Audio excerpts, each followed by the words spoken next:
Bambi had made merry with Feline all night. Oh, Bambi, you dog!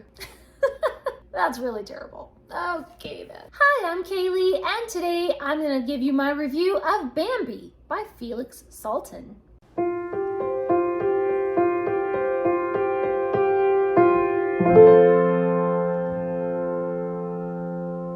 So of course the burning question in everyone's mind is this anything like the Disney movie? And the answer is yes and no. A little bit yes and a little bit no. Bambi is born in a peaceful thicket and he explores the meadow with his mother. He makes friends with the woodland creatures and he meets two other fawns, Feline and Gobo. As Bambi grows up, he learns that there is danger in the forest, and the human hunters are a constant terror. Bambi witnesses a young buck killed by a mysterious thunder, and he hears the buck's screams as the human hunters deliver the final death blow with a knife. Bambi's own family is threatened, and as many people know, Bambi's mother dies. Not sure if that is really spoilers or not. I mean, I think pretty much everybody knows Bambi's mother dies. Like, that's a thing. Everybody knows that. So I'm not going to count that as spoilers. But Bambi also sees other creatures meet death when a duck is killed by a fox. And later on, that same fox is murdered by hunting dogs. Bambi meets his own father, the Prince of the Forest, and he learns wisdom from him. Bambi learns how to elude the human hunter. And finally, Bambi grows up and falls in love and has children of his own. But there is always the danger of humans that falls like a shadow over Bambi's life.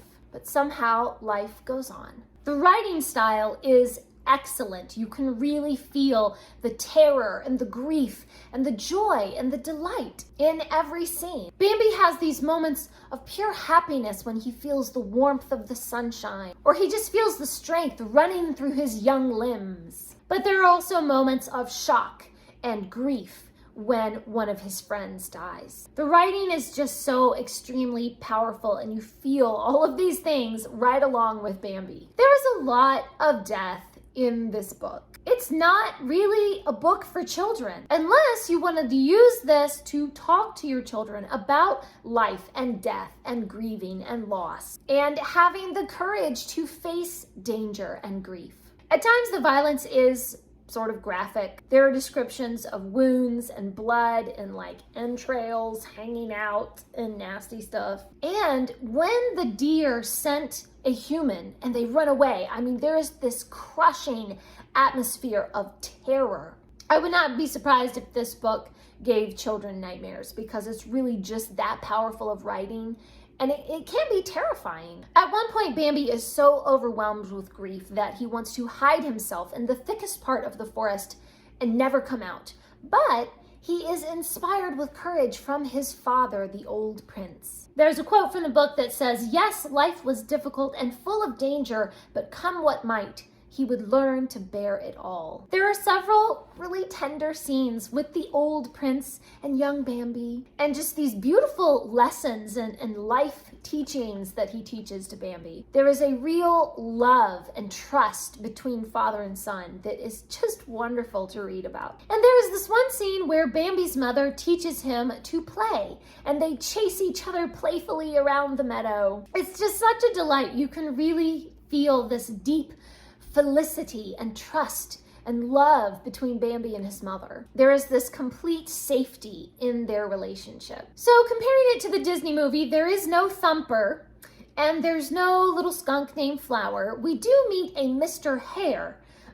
So he is a recurring character in various scenes, but there's no like young hares. It's just old Mr. Hare. And there's also no forest fire in this book.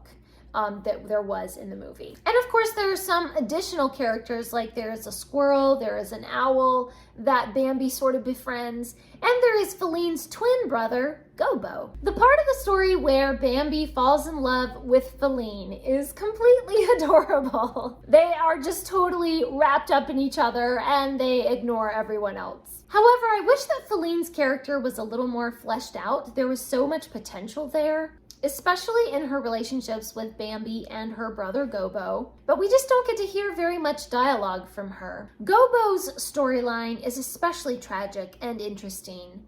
I can't really say a lot about it without doing spoilers, but his life is just entirely different from any other deer. And that makes some deer admire him, but Bambi really pities him. I just thought it was such a fascinating addition to the story, and it makes Bambi more prudent because he sees how poor Gobo's fate unravels. At one point, Bambi himself is injured, and there's this scene where he is resting and he's healing from that injury. And it's just so beautifully described with a lot of wisdom that we could apply to ourselves for our own self-care. Bambi takes the time to rest until he completely has his strength back. And he kind of goes through these ups and downs of emotional growth through this recovery of his. There are so many beautiful little nuggets of wisdom in this book. There are a lot of really deep themes about love and loss and just finding your purpose in life and having the courage to face grief. I thought it was really beautiful. I ended up giving it 4 stars. Just such a lovely book. Please leave me a comment down below and let me know,